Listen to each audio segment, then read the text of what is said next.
Broadly speaking, the world of Riverdale is wilder than Potterverse. Even though the latter has witches and wizards and an actual Dark Lord, the kids in Riverdale probably have the same amount of emotional trauma as anyone who has witnessed the Battle of Hogwarts, which begs the question, what would happen if the two worlds collided? Who would befriend who? Would Harry find a friend in Riverdale High? Who would be in Malfoy's squad? Veronica, Cheryl, or Jughead? Here's looking at the friendships that would work if Riverdale met the world of Harry Potter, and the friendships that would turn ugly. Hermione and Betty are relatively similar people. They are both truth seekers, enormously brave, and cerebral. A friendship between the two would have a very sound intellectual foundation as well, driven by mutual respect and appreciation. The two women are also misunderstood very often, most of the time by those who are closest to them. They're often perceived to be unbending or stubborn, but they have also been to extreme lengths to protect people who are important to them, which really proves how resourceful they can be. If they were to be friends, they'd be an unstoppable force. Both Veronica Lodge and Harry Potter have had complicated childhoods, but while Veronica wants to leave her father's scandal behind and start afresh, Harry wants to learn more about his parents. Both these characters are often driven by their past since it follows them behind in their adult lives. These two could certainly bond in a way, but their friendship really doesn't stand a chance since they're really different people. Veronica is confident of her place in the world and can often get nasty when she feels threatened. Harry, on the other hand, is selfless and his priorities are very different from Veronica's, who's very affected by materialism. Despite the differences in their personalities and lifestyles, it's easy to see how Hermione Lodge and Miss Molly Weasley would be friends. They both understand how hard a parent's job is, and though Hermione is a former mobster who has been involved in pretty sketchy things, she's very self-reliant, which is a trait she shares with Miss Weasley. Hermione and her daughter Veronica's relationship is somewhat more convoluted than the dynamics Miss Weasley shares with her own children, and though their parenting styles may be different, they could make for incredible friends and allies.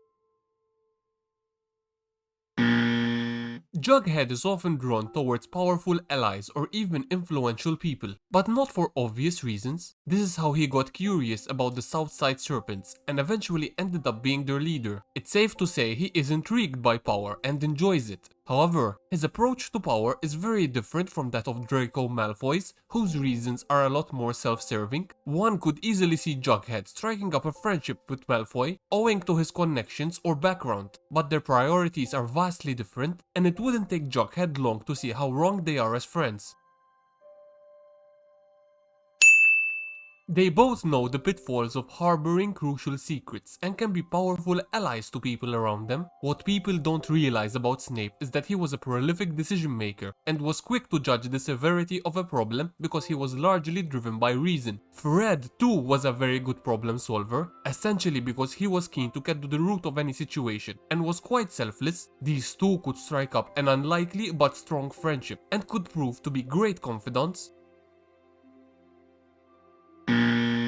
Archie has proven to be quite indecisive. In Riverdale, he just doesn't seem to be able to make a call, and this is exactly the kind of thing that will probably push Hermione away. Hermione is confident and is the go-to person when tough decisions needs to be made. She can be brutal if needed, like how she mustered up the courage to erase all her parents' memories of her to support Harry in his quest and to save the wizarding world. Archie and Hermione may strike up a friendship since they're both keen on learning new stuff, even in academics. However, chances are Hermione would end up finding him quite tedious.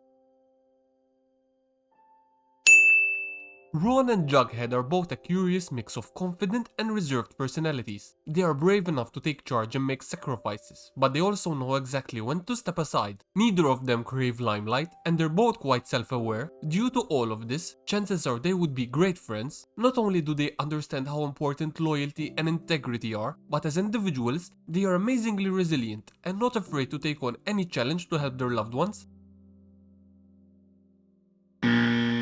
Malfoy and Cheryl both crave attention and want everyone in the room to be aware of their presence. Despite their strong personalities, it's unlikely that they could sustain a friendship between themselves because they are too alike. Malfoy especially needs yes men around him to be his cheerleaders. Cheryl too demands unquestioning loyalty from those around her. These two can be driven towards each other as they often seek out influential company, but their friendship is bound to turn ugly.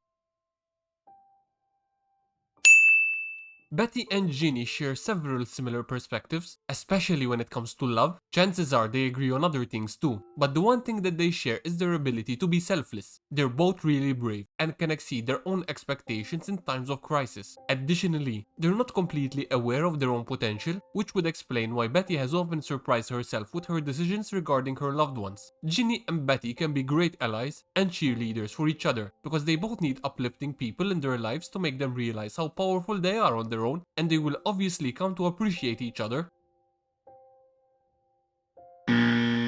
Harry and Archie are very different kinds of protagonists and also seek different kinds of friendships in life. Archie can be quite self-serving when the going gets tough, while Harry has known greater battles and is keenly aware of what loss is from a very young age. This is what marks the difference between the two. They are both pack builders and people are ready to follow them, but Harry is a far better leader. Harry is driven towards people with a core belief system. Harry and Archie can be peers and could even be allies, but their friendship will not stand the test of time, as they will eventually realize how different they are from each other and may even disassociate.